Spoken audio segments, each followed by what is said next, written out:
we knew this was going to happen, and we just have to see what Iran does. We do know that Iran gave the U.S. And Qatar a heads up before they sent the missiles, so that was to limit the casualties.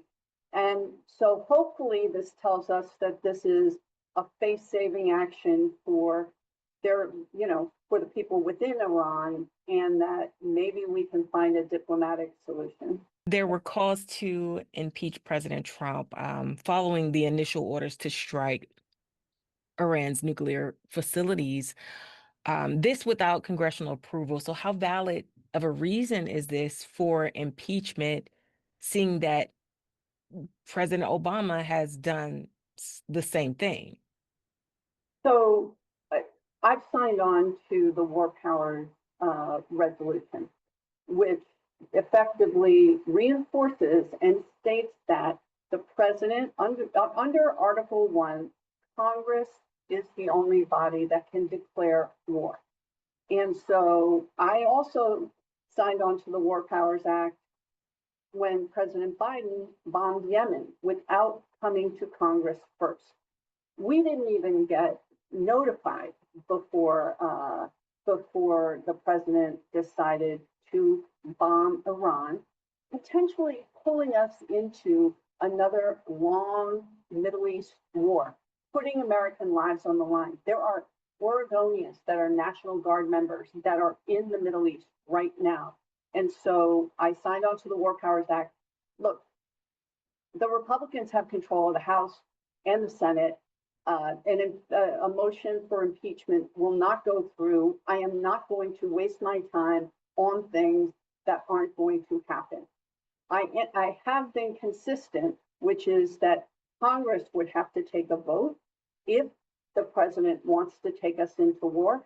And there has not been one time, certainly that I can recall, where using military force to force a regime change hasn't backfired on us. I mean, do we not remember Afghanistan? You know, how many lives, how many years, how much money, trillions of dollars did we spend, and we traded the Taliban for the Taliban. So I'm extremely concerned, and I've signed on to a bipartisan War Powers resolution. Again, every president has abused this power, and I believe in holding the president accountable, whether it's a Democratic president or a Republican president. The president promised no foreign wars. Right. And when you bomb Iran, you're pulling us into another war into the Middle East. This is a military action that we were not briefed on. He didn't even bother to brief Democrats at all. We represent half the country too. And the president should be acting in the best interest of our nation. He said he wasn't going to drag us into a war, and here we are. My hope is that, again, Iran had a measured response, that we aren't going to see something different. Now, they have said that they have terror cells here in the United States. But do you know who's in charge, who the administration put in charge of overseeing our terrorism prevention? A 22-year-old who just graduated from college, who has no experience at all in terrorism or national security.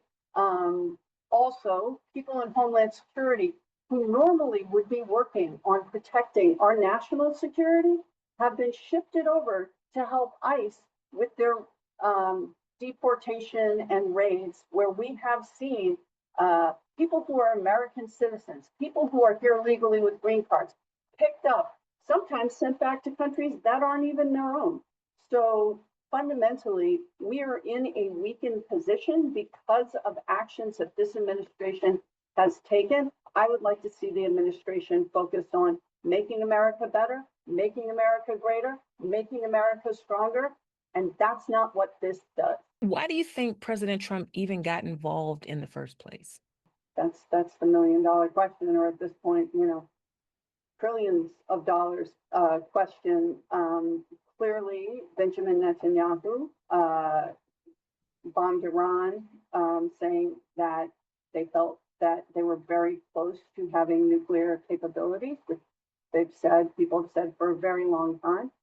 And once Israel decided to bomb Iran, I think President Trump, who initially said we weren't notified before it, first of all, he said that he told Benjamin Netanyahu, do not bomb Iran. Benjamin Netanyahu and Israel decided to bomb Iran, feeling that there was a grave danger of Iran becoming a nuclear power.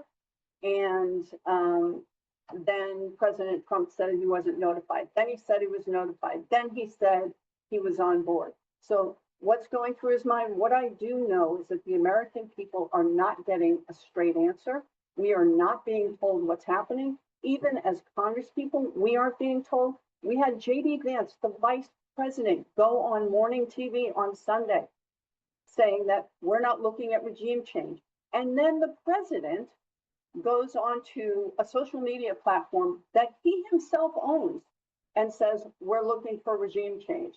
He's making his foreign policy declarations not in the way that you would want a presidential administration to act, right? Treating it as the grave decisions that with the gravity that it should be treated with. Instead, he's making announcements on social media, and that's just embarrassing. How much concern is there that this thing is going to spread? I know you implied there Iran maybe was trying to save face, but what gives me some modicum of hope is that Iran has responded in a measured manner.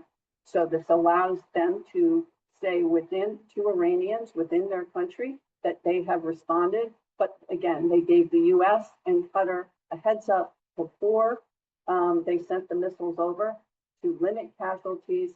I don't know what's going to happen because I don't know what the president is going to do. And that is a problem. He is very erratic in the decision making that he has. So hopefully what we'll see is a diplomatic solution that will mean that Americans are in less danger. And Representative AOC called this a grave abuse of Constitution and congressional war powers. Right. Do you agree with that? Yes, as I said, I signed on to the War Powers Act led by Republican Thomas Massie and Democrat Ro Khanna to reinstate the fact that only Congress can declare war. And again, I signed on to the War Powers Resolution when President Biden bombed Yemen. This is not every president has abused this power, and we need to call out any president, regardless of party, when they make an act of war and fundamentally risk dragging us into another expensive, long war in the Middle East where American lives will be lost. Congresswoman Hoyle, what should the next step be? So the next step will be, I believe today, the War Powers Act resolution will be submitted as soon as we are in session. And then we're going to have to wait and see. There's a bipartisan security briefing that will happen tomorrow on Iran, where we're at. So I'll know more tomorrow. But fundamentally, I've been abundantly clear, whether it's the War Powers Act, whether it's the power of the purse, whether it's the power to set tariffs, this administration is overreaching on the powers of the executive branch. And the founders of our Constitution were very clearly set up this country so that we had three separate and equal branches of government that would serve as checks and balances, so that we would never have a king or a tyrant running this country. And so this administration has tried to overreach in many different areas. this is one of the most dangerous. I'll continue to call it out, but I encourage people at home to do so as well. We need to hear your voices. I saw CNN reporters kind of trying to escape or get away from incoming missile. Um, do we know how our U.S. citizens are doing over there after these bombings? Well, we have been in touch with American citizens that are in Iran or in Israel. Normally, the State Department would work to help facilitate getting people back. The State Department has said that they will not be doing that, which is really disappointing. But what we have said is if a constituent from the 4th Congressional District is in Iran, in Israel, is having trouble getting home, please notify us and we will work once they fill out all of the documents that they need to with the State Department, and we will work to facilitate communication. I really think the administration should lean in to protect American citizens wherever they are in the world, and we will encourage them to do that. And one last question for you. We've had a number of protests here. I mean, just in the last month alone, Ice Out, we had maybe 2 weeks ago. We had No Kings a week or two ago. And then this protest we just had against the war in Iran. What are your thoughts about what's happening here in Oregon? Well, hey, look, it's not just Oregon. So there were almost 10,000 people that showed up in Eugene at the No Kings protest. Almost 5 million people across the country. This isn't just Oregon. So people are standing up to say, this is not what we want.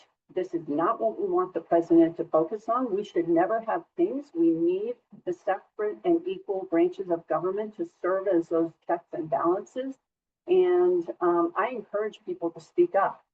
You know, I have heard certainly in what they're calling the big, beautiful bill, there is a proposal that was put in the Senate by Senator Mike Lee to sell off almost 3 million acres of federal land in a non-transparent process to private bidders.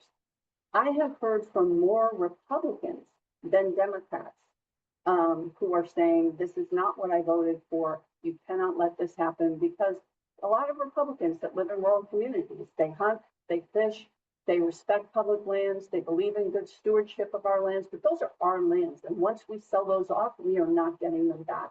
So it's about public access, it's about recreation, and in a bipartisan way, whether it's going to war, having the president declare war, or selling off our national lands, or gutting support for our rural health care by gutting Medicaid, or firing people in federal agencies so American citizens are having difficulty getting through.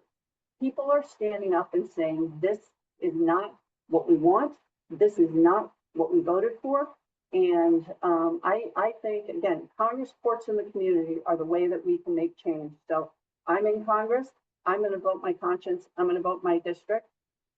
The courts, the Trump administration has lost, the vast majority of the lawsuits that they have brought forward or they've been defending in the courts, and then community. And community means standing up and speaking out. And that's what the American people are doing. And I encourage people to continue to do so. If you don't mind, I want to add one more question. You brought up the big, beautiful bill. What is the status of that? The last I checked, it made it out of the House and Right. was headed to the Senate. Is that In the Senate, and the Senate parliamentarian is determining which parts of the bill will be subject to the Byrd rule. So we'll need 60 votes versus can go by just a majority, 51 vote. So they're working on that to determine what's going to be in. But again, Senator Mike Lee put in a provision to sell off almost 3 million acres of federal lands, and that is incredibly unpopular. So once the Senate votes on it, it will be changed, so it will have to come back to the House. And once again, we'll have a chance to see if we can get our Republican colleagues to vote their districts and understand that they're the people they represent, Democrats and Republicans, have a lot of issues with many things in that bill. How soon could it make it out of the Senate back to the House? Well, the president's, the leader in the Senate has said he wants to get this out by July 4th. So maybe this week we'll have to see. I mean, again, I've talked to people across the political spectrum about their concerns that this bill will blow apart our budget, right? This will increase our deficit exponentially. And if you add another war into the mix, we're going to be in really rough shape. I don't think that this is fiscally responsible. I have many other issues with the components of the bill, but we'll see what comes back over.